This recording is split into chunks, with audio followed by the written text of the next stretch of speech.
जाने कौन है नीतीश कैबिनेट में सबसे अमीर और सबसे गरीब मंत्री। बिहार में मुख्यमंत्री नीतीश कुमार के नेतृत्व में नई कैबिनेट ने हाल ही में शपथ ली है। इस कैबिनेट में जदयू और बीजेपी के साथ साथ अन्य सहयोगी दलों के विधायकों को भी शामिल किया गया है।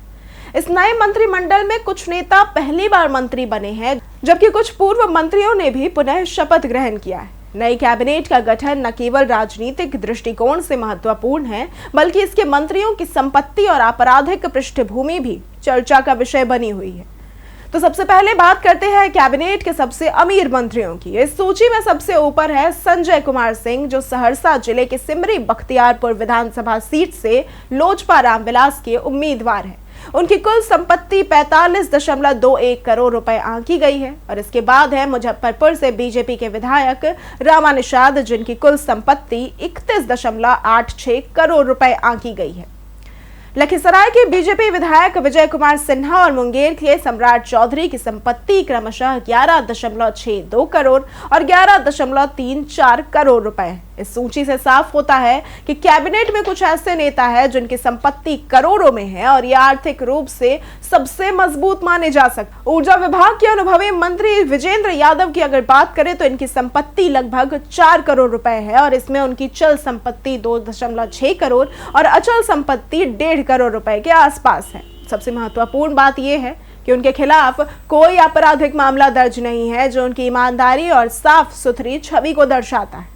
इसके विपरीत स्वास्थ्य मंत्री रहे मंगल पांडे की कुल संपत्ति लगभग 3.4 करोड़ रुपए है, जिसमें 2 करोड़ की चल संपत्ति और 1.4 करोड़ की अचल संपत्ति शामिल है। हालांकि उनके खिलाफ 4 आपराधिक मामले भी दर्ज हैं। पथ निर्माण मंत्री रहे नितिन नवीन की अगर बात करें तो इनकी कुल संपत्ति 3.1 करोड़ रुपए के आसपास है। इसमें उनकी चल संपत्ति 1.6 करोड़ और अचल संपत्ति 1.5 करोड़ रुपए है। उनके पास और उनकी पत्नी के पास सोने की भी अच्छी मात्रा है। हालांकि उनके खिलाफ भी 4 थानों में मामले दर्ज है। नवनियुक्त मंत्रियों में से कुछ ऐसे भी हैं जिनकी संपत्ति अपेक्षाकृत कम आंकी गई है।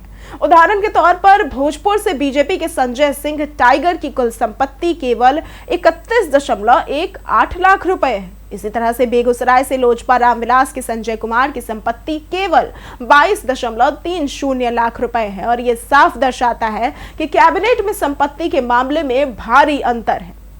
नई कैबिनेट में रामकृपाल यादव भी शामिल है। पहली बार मंत्री बने रामकृपाल यादव की कुल संपत्ति लगभग 1.53 करोड़ रुपए है, लेकिन उनकी पत्नी की संपत्ति उनसे कई गुना अधिक है। उनके पास कृषि भूमि और सोने जैसी संपत्तियां भी शामिल है। अन्य मंत्रियों की संपत्ति पर अगर नजर डालें तो संतोष सुमन के पास कुल 2.57 करोड़ रुपए की चल संपत्ति है। हालांकि उनके खिलाफ कई आपराधिक मामले दर्ज हैं। वहीं विजय चौधरी के पास कुल 1.9 करोड़ रुपए की संपत्ति है, जिसमें कृषि भूमि, सोना और शहर में एक प्लॉट भी शामिल है। विजय चौधरी निवेश के शौकीन हैं और उनके परिवार ने कई कंपनियों में निवेश किया है। नवनियुक्त लेशी सिंह की अगर बात करें तो इनकी संपत्ति लगभग 1.27 करोड़ रुपए आंकी गई है। इसमें 10 ग्राम सोना और 500 ग्राम चांदी भी शामिल है। उनके पास 2 मंजिला आवासीय मकान भी है, जिसकी कीमत लगभग 36 लाख रुपए है। हालांकि उनके ऊपर कोई आपराधिक मामला दर्ज नहीं है। वित्तीय संस्थानों के प्रति उनका बकाया ऋण लगभग 44 लाख रुपए तक है। तो इस तरह से नई बिहार कैबिनेट में संपत्ति और आपराधिक पृष्ठभूमि की विविधता स्पष्ट रूप से दिखाई देती है। कुछ मंत्री आर्थिक रूप से बेहद संपन्न है, जबकि कुछ की संपत्ति अपेक्षाकृत काफी कम है।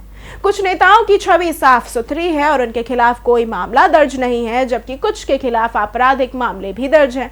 ये कैबिनेट न केवल बिहार की राजनीतिक दिशा को दर्शाती है, बल्कि राज्य में आर्थिक और सामाजिक विविधताओं को भी उजागर करती है। बिहार की नई कैबिनेट की ये संपत्ति और पृष्ठभूमि की जानकारी जनता के लिए काफी महत्वपूर्ण है। इससे लोगों को यह समझने में मदद मिलेगी कि उनके प्रतिनिधि किस तरह की आर्थिक और कानूनी पृष्ठभूमि के साथ सरकार में कार्य करेंगे। अगर आपको आज की वीडियो पसंद आई हो तो इस वीडियो को लाइक करें, ज्यादा से ज्यादा शेयर करें और हमारे चैनल को सब्सक्राइब करना ना भूलें। आज के लिए सिर्फ इतना ही। वीडियो में साथ बने रहने के लिए धन्यवाद।